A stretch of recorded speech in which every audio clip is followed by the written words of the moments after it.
क्या Ketan Agarwal murder case का सबसे बड़ा राज सामने आने वाला है? क्योंकि पुणे पुलिस ने इस मामले की मुख्य आरोपी सिया गोयल का लाई डिटेक्टर यानी पॉलीग्राफ टेस्ट कराने की अनुमति कोर्ट से मांगी है।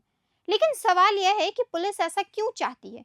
क्या इस टेस्ट से सच सामने आ जाएगा?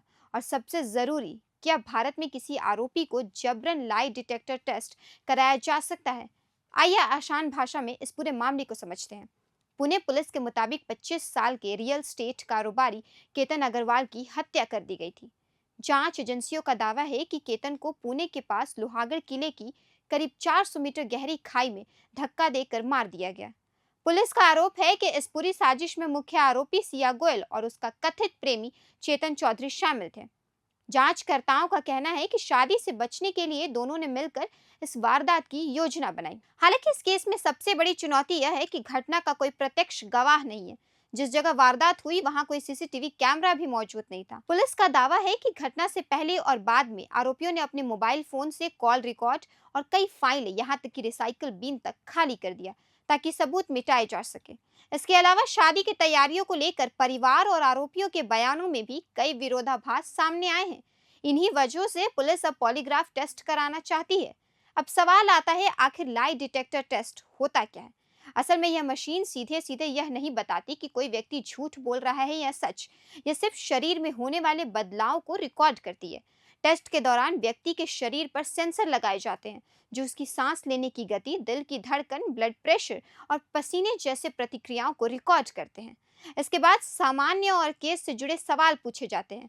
अगर किसी सवाल पर शरीर की प्रतिक्रिया असामान्य होती है तो जांचकर्ता उसे आगे की जांच के लिए एक संकेत मानते हैं। यानी यह टेस्ट केवल जांच में मदद करता है, किसी को दोषी साबित नहीं करता। अब सबसे अहम सवाल, क्या पुलिस किसी आरोपी का जबरदस्ती लाई डिटेक्टर टेस्ट करा सकती है?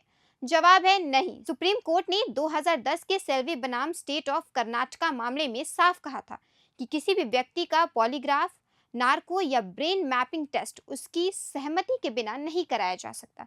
आरोपी की सहमति न्यायिक मजिस्ट्रेट के सामने दर्ज होना जरूरी है और उसे वकील की मदद लेने का अधिकार भी मिलता है। अगर सिया गोयल इस टेस्ट के लिए मना करती है तो पुलिस उन्हें कानूनी तौर पर मजबूर नहीं कर सकती, और अगर वह टेस्ट के लिए तैयार भी हो जाती है तब भी उसकी रिपोर्ट कार्ड में सीधे सबूत नहीं मानी जाएगी। हाँ, अगर इस टेस्ट के दौरान मिली किसी जानकारी से पुलिस को कोई नया सबूत या अहम सुराग मिलता है तो उस नए सबूत पर अदालत विचार कर सकती है।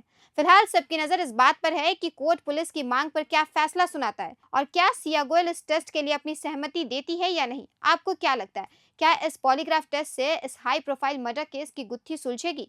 अपनी राय हमें कमेंट बॉक्स में जरूर बताइए और इस मामले से जुड़े हर नए अपडेट के लिए देखते रहिए प्रभात खबर। धन्यवाद। प्रभात खबर .com, विश्वास वही, रफ्तार नहीं।